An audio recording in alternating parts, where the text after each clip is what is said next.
गेहूं की फसल में किसानों को खरपतवार से काफ़ी समस्या उत्पन्न होती है, अतः आप इसका समाधान बताएं। अ,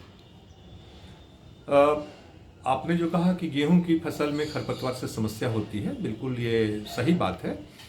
शुरुआती दौर में ही खरपतवारों से इतना ज़्यादा कंपटीशन हो जाता है हमारी फसल को कि फसल की बढ़वार और उसमें जो कल्ले निकलने की बात आती है, कई बार वो भी प्रभावित हो जाता है, क्योंकि जो भी खरपतवारें हैं वो हमारे खेतों से भोजन भी लेती हैं और साथ में वो नमी भी लेती हैं और पौधे को अच्छे से विकसित नहीं होने देती हैं। तो हमें दो बातों का ध्यान रखना है। पहली बात तो ये है कि हम अगर अपने खेतों में जीरो टिलेज मशीन से अगर खेती करते हैं तो वैसी परिस्थिति में हमारे खेतों में खरपतवार की जो संख्या होती है वो काफ़ी कम हो जाती है। जोते हुए खेतों में बहुत ज़्यादा खरपतवार की समस्या देखने को मिलती है। दूसरी बात है कि जब हम गेहूं की खेती चाहे जीरो टिलेज से करें या पारंपरिक तरीके से करें, दोनों ही तरीकों में एक बात देखी गई है कई बार कि 10 से 12 दिनों के अंदर में छोटे छोटे जो खरपतवारें हैं, खास करके जो चौड़ी पत्तियों वाले, जिसमें कि हम कह सकते हैं कि चटरी मटरी है, बन मटर है, बन पालक है, बथुआ है, इस तरह की जो घासें हैं वो बहुत ज़्यादा आ जाती हैं। और हम लोगों से एक गलती होती है कि हम लोग ये सोचते हैं कि इनको अब हम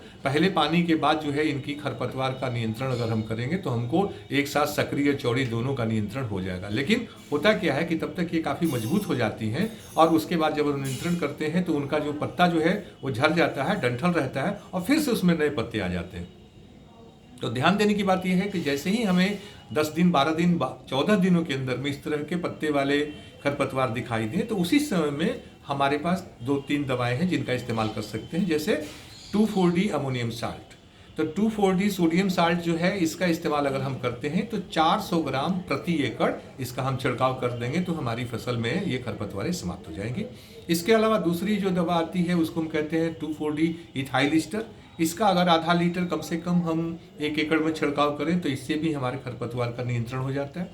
तीसरी दवा है जिसको हम कहते हैं मिड सल्फ्यूरान। तो मिड सल्फ्यूरान का 8 ग्राम दवा जो है वो 1 एकड़ खेत के लिए पर्याप्त होता है। इसके बाद द्वितीय चरण में हम कह सकते हैं कि जब हम पानी पटा देते हैं तो पानी पटाने के बाद में हमारे खेतों में जो सकरी पत्ती में खास करके जो सबसे ज़्यादा जो महत्वपूर्ण खरपतवार है, जिसको हम गुली डंडा कहते हैं, फाइलारिस माइनर कहते हैं, गेहूं का मामा कहते हैं, बन गेहूं कहते हैं और इसके अलावा बनजई भी, इस तरह के सकरी पत्तियों वाले खरपतवार हमारे खेतों में आते हैं। लेकिन ये पहले पटवन के बाद ही ये दिखाई देंगे और खासियत ये है कि खास करके बन गेहूं की कि इनके जो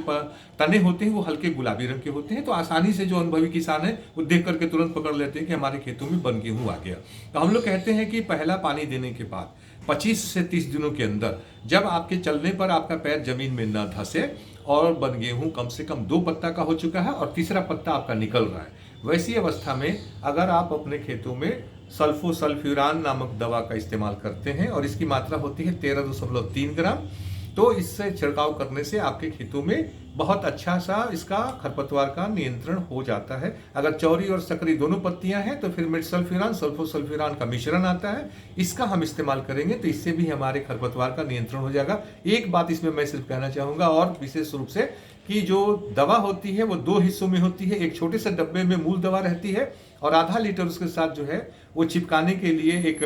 केमिकल रहता है। तो पहले कोशिश करें कि आप छोटे डब्बे वाली दवा को पानी में घोल लें, उसके बाद में चिपकने वाला जो स्टिकर है उसको उसमें मिला दें और इसके बाद इसको कम से कम 120 लीटर से 150 लीटर पानी में घोल करके अगर आप छिड़काव करते हैं तो आपके खेतों में खरपतवार का बेहतर नियंत्रण होगा और आपकी फसल बहुत अच्छी होगी और आपको किसी भी तरह की समस्या नहीं होगी। धन्यवाद।